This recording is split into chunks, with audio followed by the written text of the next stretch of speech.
Good evening, everyone watching around the world. Welcome back to Hackers on Planet Earth 2020, the COVID edition.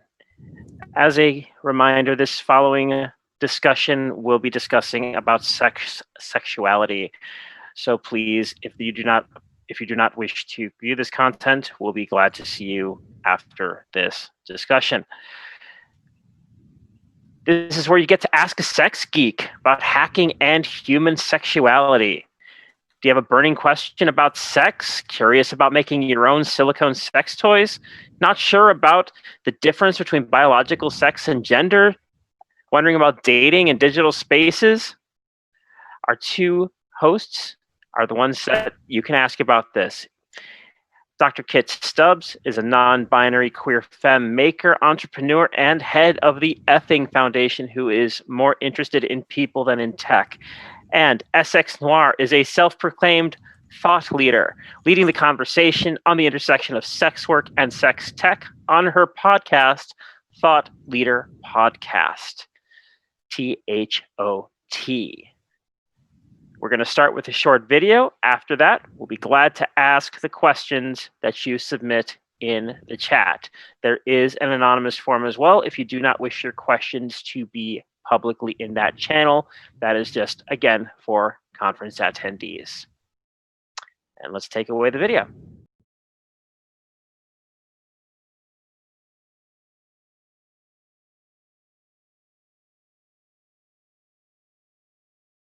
All right. Hello, Hope 2020. Welcome to Ask a Sex Geek. Today's space that we are holding so you can ask questions about hacking and human sexuality. I'm Dr. Kit Stubbs. My pronouns are they, them. I am the founder and executive director of the Effing Foundation for Sex-Positivity, and I'm here today with SX Noir. Hello, everyone. My name is SX Noir. I am the self-proclaimed thought leader of sex technology. I help people navigate the intersections of sex work and sex technology. I am the host of a Thot Leader Podcast. I am the vice president of the Women of Sex Technology, and my pronouns are she and her. All right. So in terms of background, right, this is now my fourth Hope, I think. Oh my goodness. This is SX's first. I'm very excited to have her here with me today. So we're open to asking questions about a lot of different things. I can talk about, my experiences making toys, my experience as a person with disabilities, navigating sex and sexuality. I can talk about being non-binary. I can talk about having a sex-positive nonprofit. SX, what are some of the other things you're interested in chatting about today? I am the jack of all trades, the whore of all trades, I guess they like to say. I navigate everything, the intersections of sex work, so how that's such an umbrella term and the many things that embodies, and also someone who navigates the sex industry, so the writing and education component as well. Anything that has to do with tech philosophy or how we navigate tech and design and human-centered design.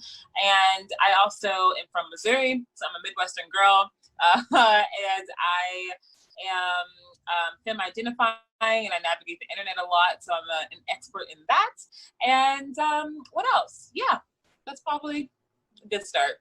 That's right. But both of us are from Missouri, actually. So we got your questions on Kansas City area for me. Oh my God, no, me too. Kit, that's probably why I like you so much. No, we get along so well. So we clearly, if you want to talk about what it takes to get out of Missouri and establish a life somewhere else, we could probably both talk about that.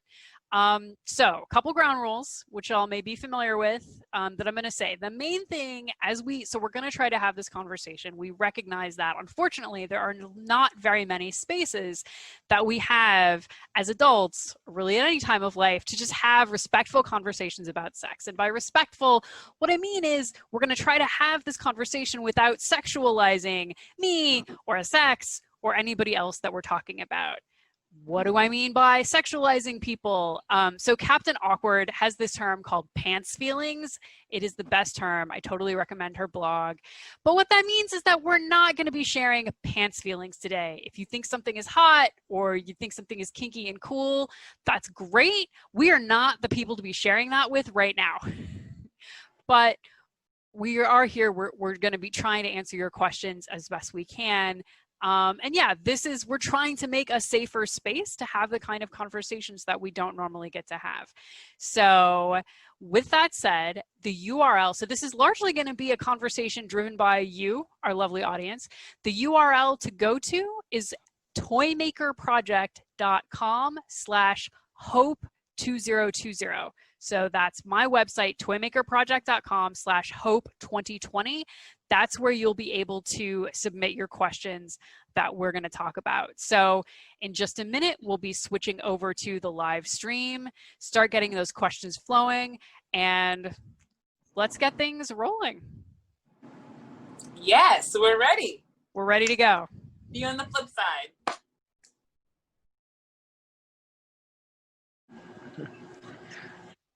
Welcome back. And with us in the live stream are Dr. Kit Stubbs and SX Noir. Kit, SX Noir, welcome to Hope 2020.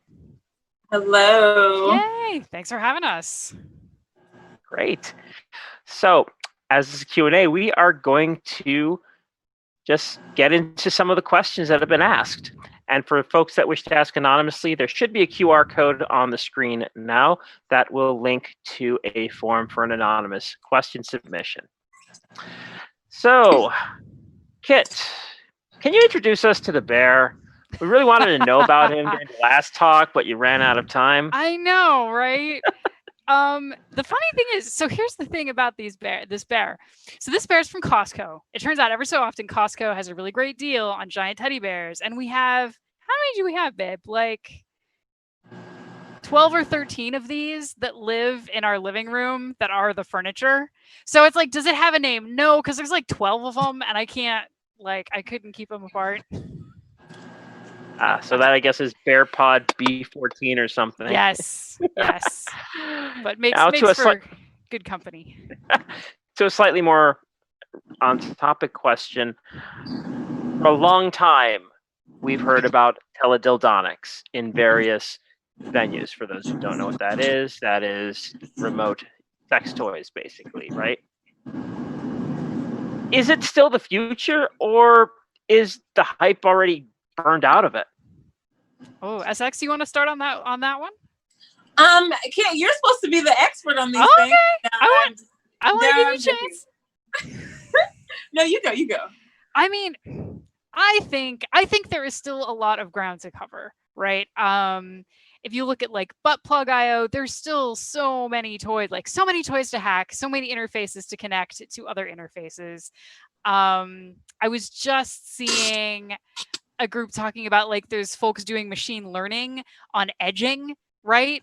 So you can automatically detect like when someone is getting close to orgasm. Like there's still a lot to be done. Folks are starting to do more and more with VR. I can't speak to that. Like I don't have a VR setup, so I can't speak to that myself too much, but like I know that is still like that's absolutely a thing and people are doing.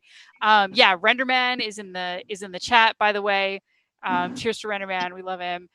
Doing all kinds of stuff about Internet of Dongs and sex toy security. So oh yeah. I think if you get out there, there's absolutely still lots of cool stuff going on. And I think, again, as we keep seeing computing power getting cheaper and smaller and faster, that just means more cool, potential sexy things you can do.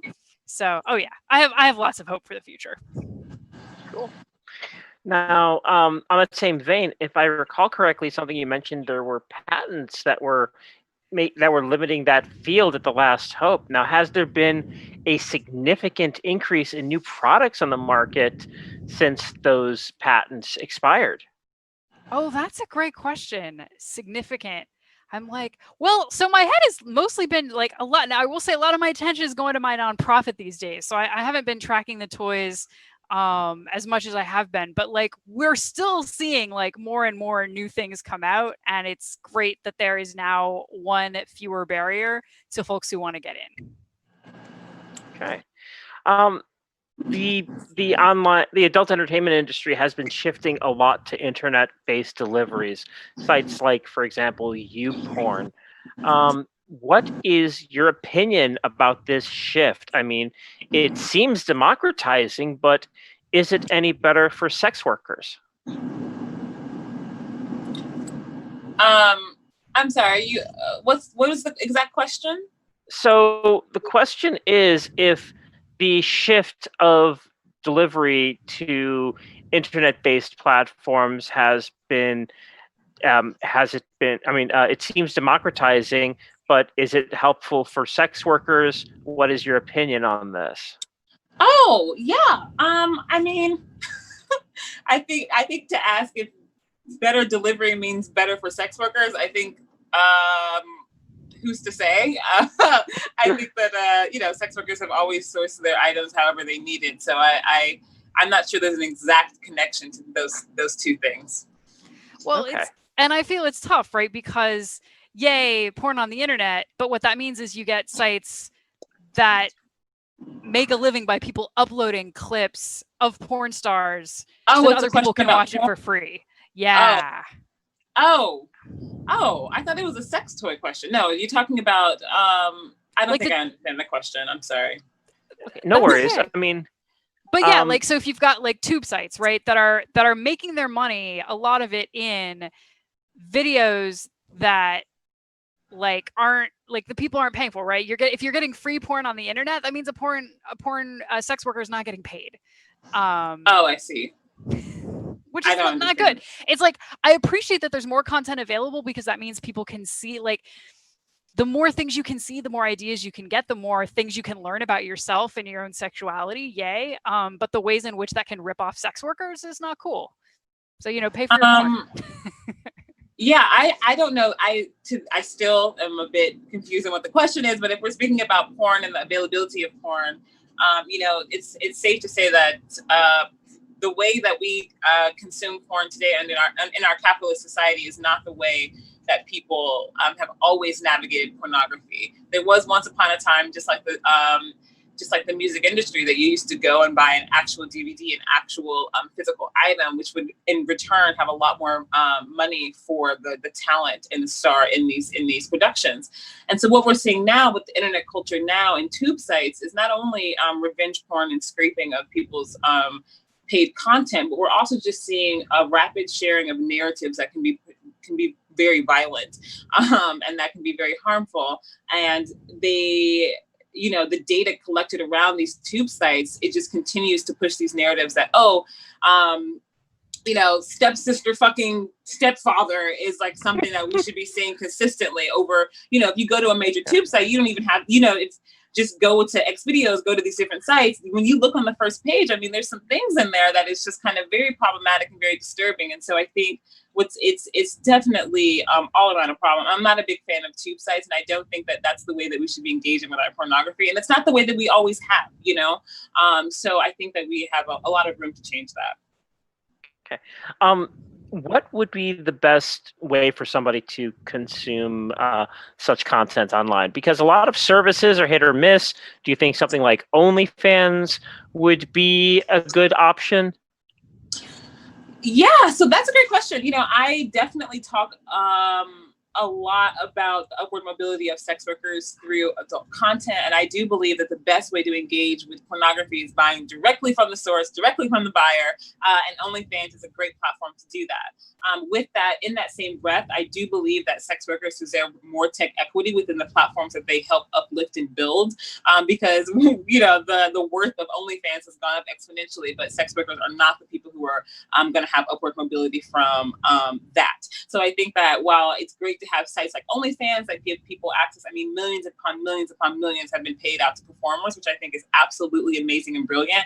But we have to think about who owns these sites and who is overall gaining generational wealth from creating websites that benefit from the use of sex workers. Yeah. Okay.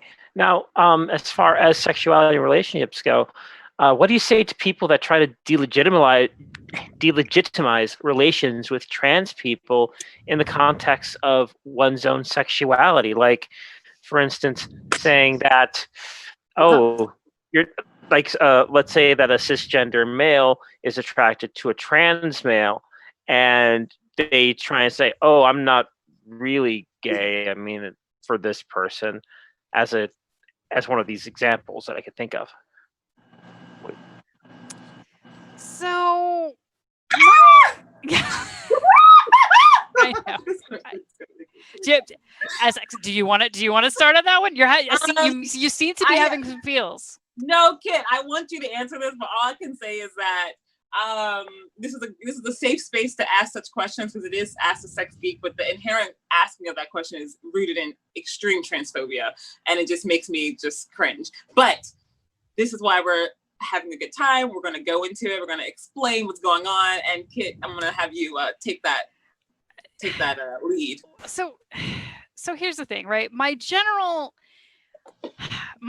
take is that trying to tell someone else what their identity is not cool. Like, just don't do it. Like, if some dude, like if there's a cis guy who's dating a trans guy, and like, it's kind of between them how they want to like say, if I look at them and it's like, well, if the cis guy, it kind of depends on how the cis guy identifies, right? Maybe he's bi, great, or pan, or just queer, or, if he's gay. Like, to me, if I looked at a cis guy and a trans guy, I'd be like, just not knowing anything about it, oh, that's a cute gay couple. If the cis guy, like, the thing is, like, I'm not gonna, trying to tell someone, well, you're dating another guy, so you're gay, is not helpful. Like, right. It's just not going to get you anywhere. Like, just don't. Like, it's just not, no.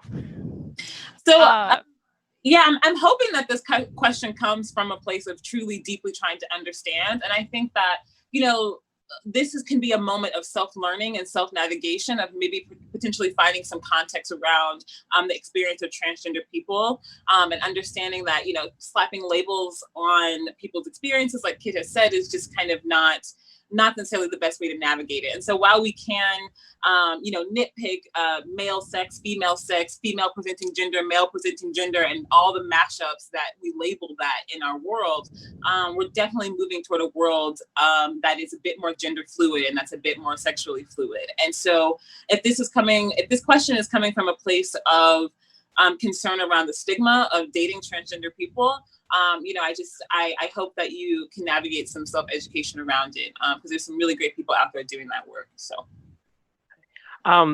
the person that asked the question and Gregson mentioned that, for clarification, how do they respond to individuals saying that about their relationships? So it's not necessarily. I wish I could tell you that, but unfortunately, that's just one of those hard things that doesn't really have a script or an answer.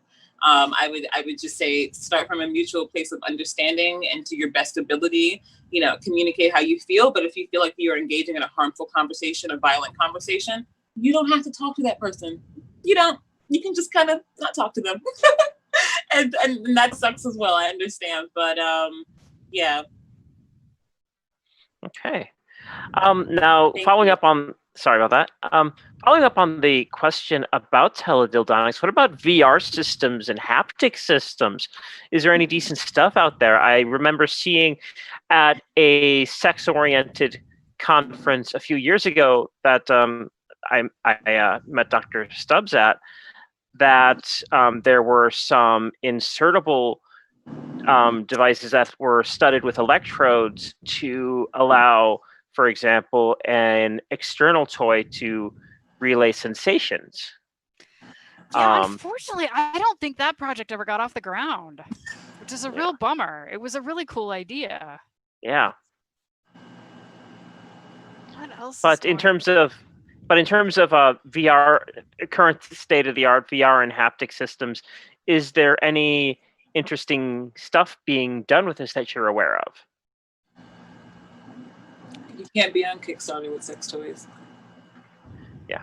So I will I'll explain that in a second. There was a private message that was relayed that suggested using that particular crowdfunding platform for sex toys, which, as it has happened, like the Kickstarter and Indiegogo have started to get a bit better. in terms started of toys. to get, but yeah. on a base, they're not very supportive of anything sex related. Just like a lot of fundraising, anything connected to fintech tends to be. So sucks. Yeah. It's not cool. No, who is Now, speaking of which, I'm wondering if like other independent platforms, perhaps something like Crowd Supply, that's more open source oriented, might be interested in such items being crowdfunded. And along that same vein, one would think that perhaps the sex industry might be interested in more open standards, like some kind of platform that has open standards for communicating, say, haptic and feedback information. Is there any evidence of the adult toy industry attempting such standards, or are they trying to silo everything? So, I think there are a few different, how to explain it. I'm not entirely sure what sort of mainstream is doing, but there are more and more like open source projects sort of around VR. I'm looking, like, I happen to be in a chat channel and people are talking about framevr.io as a possible space, a tool that might be useful, and ovrtechnology.com. Like, there's a number of these. I'm just kind of skimming. Like, I think, people are starting to hack around more on VR now that the headsets are becoming, they're still very expensive, but they're getting less expensive. No, I think there's cool stuff going on. Again, I feel like I can't entirely speak to VR because that's not my bag. There is a group in the UK called Raspberry Dream Labs, and they are actually hosting some talks and events. And they are starting to do some stuff in VR, including some like play party type stuff. So this is absolutely a thing. We did our first ever VR panel on blockchain and pornography with Raspberry Labs, Allison Falk and I. So if you go to my Instagram, that's in my bio. We have a great video up on YouTube about that. And so it was really funny because I was really trying to get a VR headset and I just couldn't. It was during coronavirus and I just really couldn't source one. And so I had to like call in, and then I had a bot that was like in the front of the room, and it was really interesting. But it was a sneak peek into the future of panels with virtual reality. It was awesome. Yeah. Now, in terms of information, there are a few questions about identity and such. So first off, this one's a pretty simple one, I think. Do you consider pansexuality a spicy version of bisexuality, or are they the same thing? Oh boy. I love this. I feel like this is my future kid. Like, I'm definitely going to be like, you know what I mean, on the cam, answering these questions and just being like, listen, let's talk about it. So to my best understanding, pansexual is an attraction to any person, no matter what their sex is, their gender is, or their sexuality is, right? And then bisexuality is an attraction to both the male sex and the female sex, or the female presentation, male presentation. Terms are evolving. And right. my best knowledge on bi folks are saying I'm attracted to people of my own gender and people of other genders. Okay. Is the way that I tend to. And pan is any gender in any. Potentially any gender, yeah. And so, okay. To me,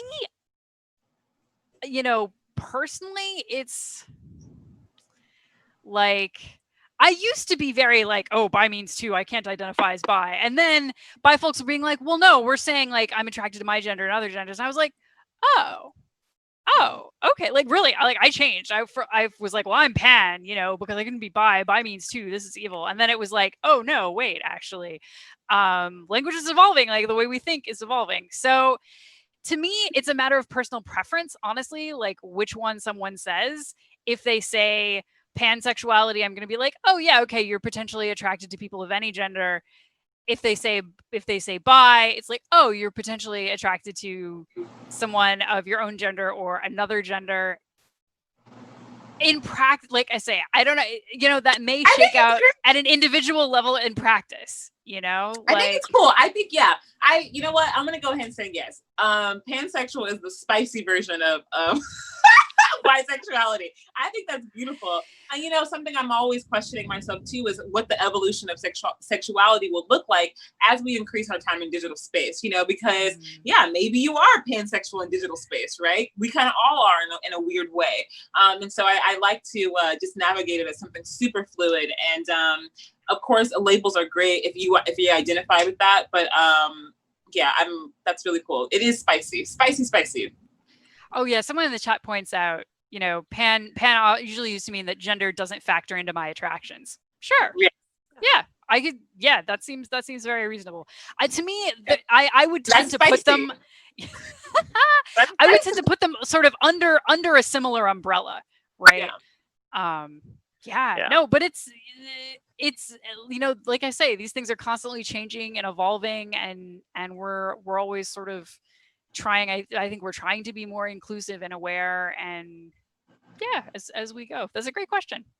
Mm-hmm. So, following up on the education aspect of it, when you do work in the sex education fields, do you have advice for? This is going to be working both sides of the coin here.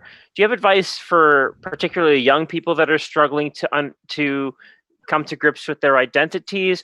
And do you have any suggestions for how to educate children about gender identities beyond the binary or sexualities other than the predominant one in the culture? Yeah. So basically talking about non-cis, non-het stuff so that we're as clear as possible. Yeah. I'm so cis and heterosexual, it's embarrassing. Like, I am literally so straight, like I'm embarrassed by how straight I am. Like, that's how straight I am. It's fine. So I think we embrace your straightness. It's okay. No, that's a great question. Okay, so what can I say? So I think for folks who are trying to learn more about sort of the identity and piece that together, I feel for you. Like that is tough. I've been there. It is tough. It is confusing. For me, things that were helpful were like trying to connect with other queer folks, which was nice when I could meet them in person. But finding kind of queer spaces online, reading what queer folks are writing, all kinds of queer folks, right? And trying, I feel that was really helpful for me, is just to kind of meet people and start to, and learn from their experiences. And you can kind of go, oh, this happened to this person. Like, what do I think about that? Right? Does that sound like something I would be into? Does that make sense? Does that resonate with me or not? Like just trying to find your people. It's thank goodness for the internet for that, if nothing else. Especially for queer folks, trans folks, like try to find your people. Like, we're out there. We're here. I'm here. You can reach me at Vorticist, right? Like, I'm here. DM me. Yeah. Like we're here, and I have found at least my corner of the queer community to be super supportive and accepting. We got demisexual folks, we got ace folks, we got agender, for like, you name it, you get to be questioning as long as you are. Totally cool. But finding your people. In terms of educating kids, oh my goodness. So there is starting to be some more work done, right? Because ideally with kids, you want sort of age appropriate sexuality education that starts real young. And a lot of it isn't going to be about like sex per se, but it's going to be about relationships. How do you be a good friend? Right? How do you have boundaries? Like, how do you listen when someone says no? Like, how do you learn to like to and accept a no gracefully? Sort of learning and piecing together these building blocks. Let's see. There are more and more children's books actually that deal with gender fluid or trans characters, non-binary characters, queer relationships. Off the top of my head, Flamingo Rampant is one of my favorite publishers. Esper Bergman is an amazing writer, and his publishing company does lots of cool stuff. I'll have to post this on my blog later. I just had a great thread. Someone was like, post all your queer kids books here, right? There's also books like Sex is a Funny Word, which is geared towards, I want to say, sort of late elementary school age folks. Again, inclusive, queer and trans accepting sex ed. Like, there is starting to be more of it out there, and it's so desperately needed for everybody. Again, I want to thank everyone in the chat that's asking questions. Also, everyone that is submitting questions through the anonymous form. So there's an interesting question, and I did talk about something in this vein slightly earlier on. Has there been advancement in sex toys for trans masculine folks? Because, I mean, I did mention that there was one project that, again, there was a two-part thing. It was essentially, it was an insertable toy that would relay electrical impulses based on pressure of an external toy. And the individuals that tested it said that after about 20 to 30 minutes, if I recall correctly, it felt like that external sensor studded dildo was actually like a part of their body. Unfortunately, I am not aware of a lot of super cool new stuff for trans dudes, which really sucks. It really sucks. We absolutely need more toys developed for trans dudes. I know that the New York City, the New York Toy Collective? That is a QTPOC owned business that they do some very cool toys intended for trans dudes. They do some cool like pack and plays. So dildos that can be used as packers and then also can be used as toys. So you don't have to like swap cocks because like, that can get awkward and annoying. But yeah, unfortunately, that's one where I do see that come up on Twitter every so often, and I know, not yet. Yeah, so my toy that I'm thinking of is a company called Laura DiCarlo HQ, who's been doing some work around sex technology that's pretty interesting. This is my favorite little toy here that I love to talk about. And so the reason why I said this is something that's catered toward trans masc is because it is very much adjustable to body types, any body types, right? So this part is an insertable, and I think, let's see here. Do I have enough charge? Okay, so this part here goes like up and down to stimulate the G-spot, right? And then this part here is like for the clitoris, right? And so the beauty of this product, though, this is like my favorite part is this part, and you can slow it up and speed it down, but it's super. Well, now I've changed my shape, but that's my shape. But you can change it to fit any configuration of your body. And so with Laura DiCarlo H2, they are a we like to say sex robot company rather than a sex toy company, and they have trans men and trans women on their team, the designing team. And so they're very much actively inclusive of the queer culture and gender nonconforming, etc. And so when you see their toys being designed, I think they just came out with the Baki and the Anda. It very much is thought about the trans body when these things are designed. And so I like to champion Laura DiCarlo's products. Yeah. Today I learned. That's awesome. Sorry, I'm trying not to laugh at one of the comments. Swap cocks sounds like a function from Emacs. That sort of derailed my thought there. In terms of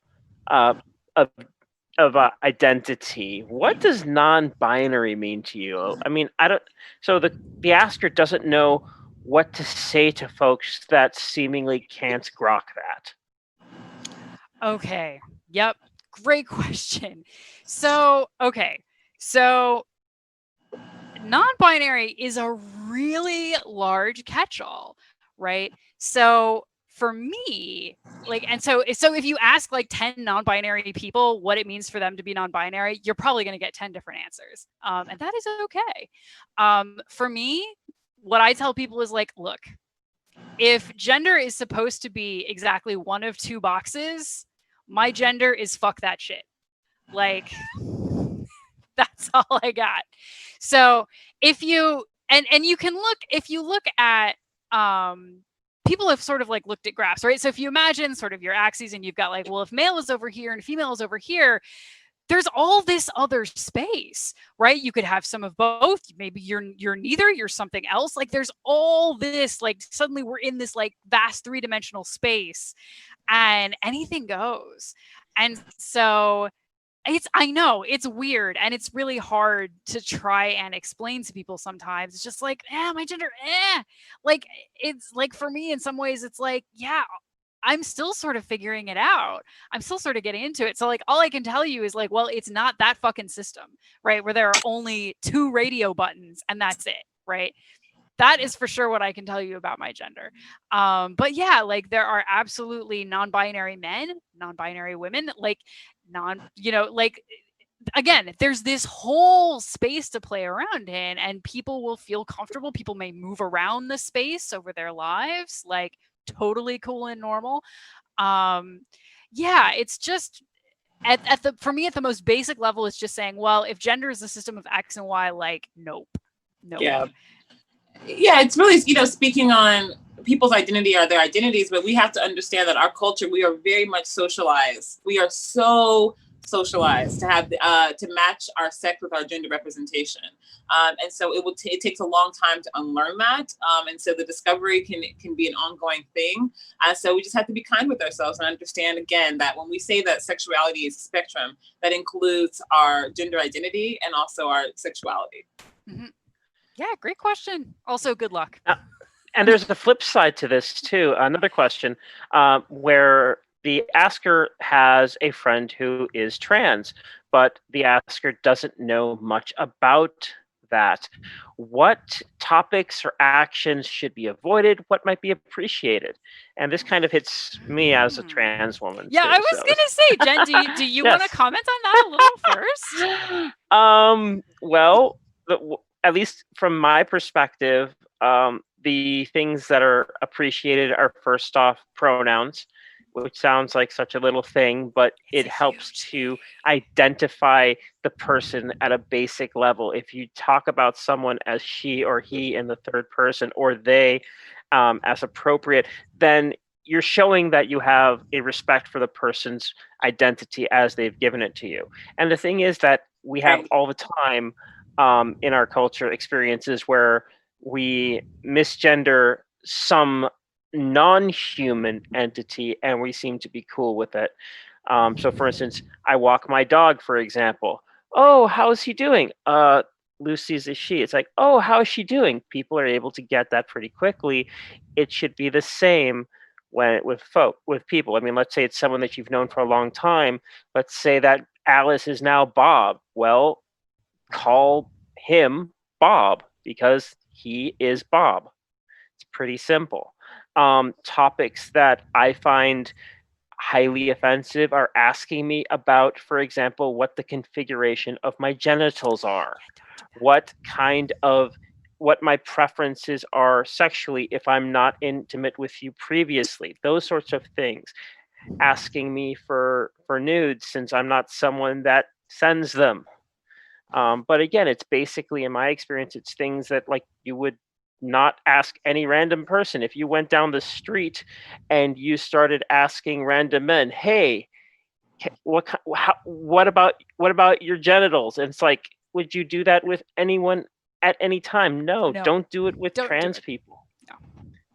So yeah, and I think my experience is as you show this person you're supportive by using their name, using their pronouns, like it kind of depends on sort of how close a friend you are to this person in some sense, but like as you show them that like you're not going to be a jerk, like maybe they'll feel like maybe eventually they'll feel comfortable telling, being able to share with you, yeah, I'm really struggling to get the meds I need, or and just offering support.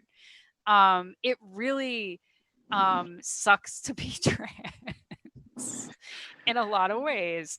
And so, yeah, not prying into genitals, not prying into medical procedures. Like, are you going to have the surgery? Like, no, don't.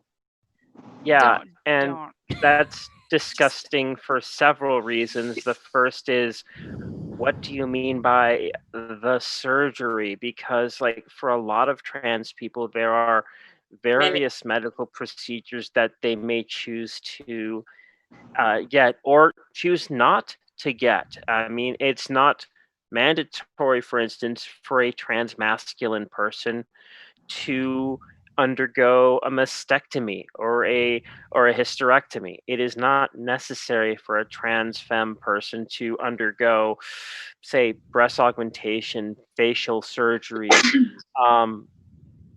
orchidectomy, vaginoplasty. That's not necessary for them to be who they are. So, and besides, it's again similar to other. I mean, to put it into, I mean, a lot of trans people, myself included, really don't like the medicalization of being trans. But when it comes to the surgery, sort of talk, I like to parallel it to cancer, because did you ask someone that had cancer, oh, did you have stuff taken out of you? Did you take chemicals so that you wouldn't die? Are you blasted with radiation? I mean, think of how creepy that sounds beyond the additional creepiness I added in. Oh, I did think of one more thing. If you can then correct other people that misgender your friend, don't use the right name, don't use the right pronouns, if you can step up and correct, that is like such a good thing to do. It means so much. Like, I can tell you, it gets exhausting to be in this constant bout of like correcting people. Like, am I gonna correct this person? Like, am I gonna go through all, like, if you can be the ally and step up and like and get in there and correct people, like that is a big one. So now there's a couple questions that I have regarding fetishes. Like, for instance, could you talk a little bit about that? Because the asker of the question feels guilt over their fetishes, even though they do not harm anyone. SX, you have any thoughts? You want me to go ahead? Okay, so okay. I empathize. Like, unfortunately, you know, particularly at least in the US, right? We have this very sort of puritanical, sex negative, sex shaming, kink shaming environment that most of us are raised in. And that makes it difficult to talk about sex, to talk about kinks. When you've, for me, like, if you've, having an interest, or like, I don't know that I have any fetishes per se. I'm like, I have to think about that. I'm like, But like, when you have that fetish or that interest, again, not harming anyone, like, it's okay. Like, that's a normal thing. This is a thing that humans have, that humans do, right? And like, you're being mindful, you're not harming other people. Like that, like, it takes time to like really work through that guilt and shame. And at least for me, like, when I started doing things that were like, kinkier things that were not in the plan of how my sexual life was supposed to go, at least according to my family of origin, like, yeah, man, that stuff is tough. Unfortunately, that's when there's no fast answer. But just being mindful, trying to be gentle with yourself. I hear you. That is a struggle. Okay. Now, in terms of back to discussing about adult content, I'm trying to find the question that I had picked that. As you mentioned, there's a lot of fintech issues regarding sex workers and related services. Are there other countries and other countries' financial systems that are more open to this commerce? So we definitely see that other countries, England, for example, different places do have different laws around sex work. You know, as of now in the US, we are fighting for the decriminalization of sex work, which would take away the aspects of the criminalization of the work, which would include having access to financial services like fintech and banking. And so the reality is that American, you know, is absolutely hindering their sex tech innovation by not allowing this intersection within fintech. And so, yeah, I mean, definitely there's countries like Germany that are definitely well ahead of us in regards to accepting payment processes for sex workers, sex content, adult content, etc. And yeah, I would say that. I think that there's definitely countries doing it better than us, but at the same time, as a whole, internationally, sex work is very much frowned upon in digital space, especially around e-commerce, because it's seen as a very quote unquote high risk area. Same way with marijuana. Yeah. Yeah. No, I agree with you, at least with all of that. I mean, I'm located in Canada, as I mentioned in one of my intros, and at least in the case of drug decriminalization and legalization, it's been an interesting experience. But back to talking about decriminalization, could you maybe articulate why decriminalization is important, and maybe in the context as a contrast to legalization? Yeah, so sex workers are not fighting for legalization of the industry whatsoever. We see legalization models in, for example, Amsterdam and the red light district, and we believe it's incredibly harmful to sex workers, and it just puts the safety the safety of sex workers in hands of managers, right? Which is not what we want. And so decriminalization is, again, you know, removing the criminalized aspects of doing work. So perfect example is in New York City, we have a walking while trans ban that is basically a means of arresting transgender people for the means of loitering for prostitution. And it should not be illegal to walk out of your house and be dressing how you want to be, deciding who you want to be, and then being told that you're a sex worker and then being criminalized simply by that. And some other things that people are criminalized for in regards to sex work is simply doing any kind of like street work, based work. And a lot of the things are poverty things, right? It's criminalizing poverty basically. And so when people say, oh, like, why do you want to decrim sex work versus legalize it? It's because legalizing it puts it into an actual system that is regulated by other people, that is governed by people, which, as we know, tends to put sex workers into harm's way. So, but there's a lot of research around that. So definitely just Google that. There's a lot of information out there about that. So I do have time for one last question. And again, it's sort of actually we can go a little bit long, so I'm gonna see if I can squeeze in a few more questions, maybe 2 or 3 more questions.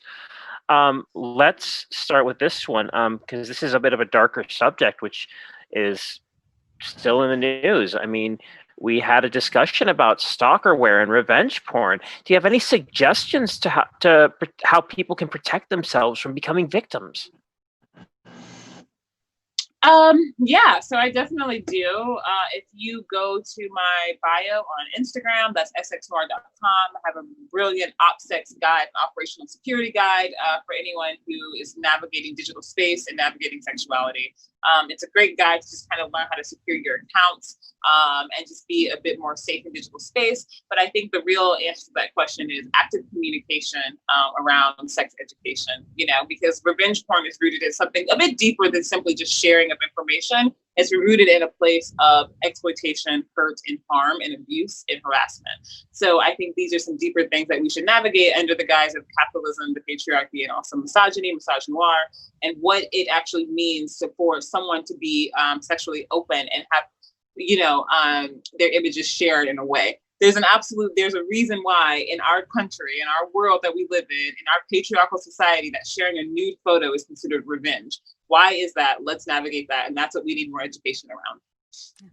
Okay. Now, we've got about time for 2 more questions now. In terms of poly relationships, have you found any sex tech that might benefit them? I mean, most products seem to be focused on one-on-one or long-distance relationships.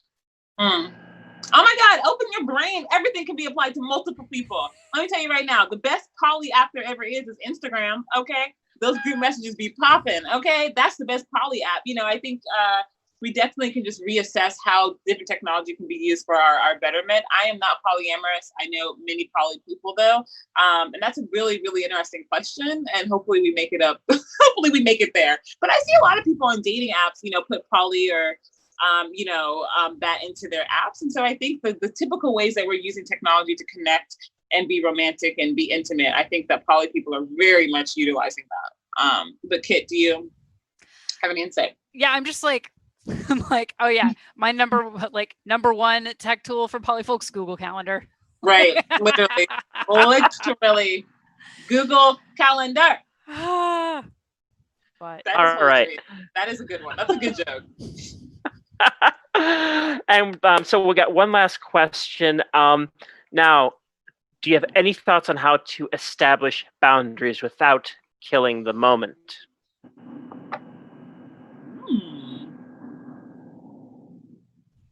Do you want to go Consent is sexy, okay? Consent is so hot. So I think that it's kind of, we have to unlearn this idea that getting consent is somehow taking away from our sexual experience, right? We have to unlearn this idea that saying, asking for permission or asking for access to someone's body is somehow not sexy, is somehow unappealing, and is somehow taking away from the mood of things. It's and this is something that it's uncomfortable that first few times. You kind of, if you're not used to it. But I think this is back to the education component of just saying, it's so much better to have sex with someone who really actively wants to have sex with you. And so how do you know that? You ask. And so I definitely, if you're asking how can you do that without killing the mood, bring up the conversation outside of the bedroom. So I was there's just gonna definitely say that. Yeah, so there's definitely ways, different TV shows or memes or different ways to kind of introduce maybe a concept of I really like my nipples played with, and I want you to play with my nipples, but I also want you to ask me in that moment, because I don't know if that moment I want my nipples played with.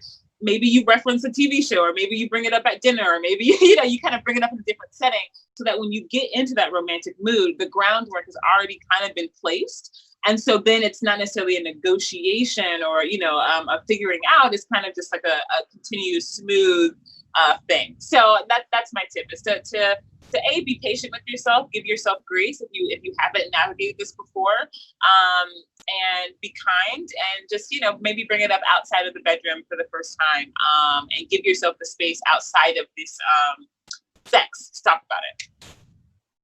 There was actually a comment that came across the chat right as you were saying, which is that revoking consent can also be sexy. Yeah. Mm-hmm. Yeah. Because it's, what's sexy is knowing, is doing what you want. That is so sexy. So if someone is revoking consent, guess what? They are understanding what they want. They know what brings them pleasure. They know how to navigate their bodies. And that is so sexy, because it means that they can probably make you feel pretty good too, because they know what they want, right? They know that they also actively want you. So that's part of this kind of sex that's so fun. All right. Well, I really wish we could do more of this conversation online here. I would like to invite you both into the hallway conversations channel in the Matrix chat. Same with our attendees that would like to ask our two awesome presenters here, SX Noir, Dr. Kit Stubbs. Thank you both for being here. I cannot wait until we can meet again in person. Thank you, everyone, so much. Thank you. Great questions, everybody. It was awesome getting to answer them. Thank you. And thank you, Ground Control. Take us up.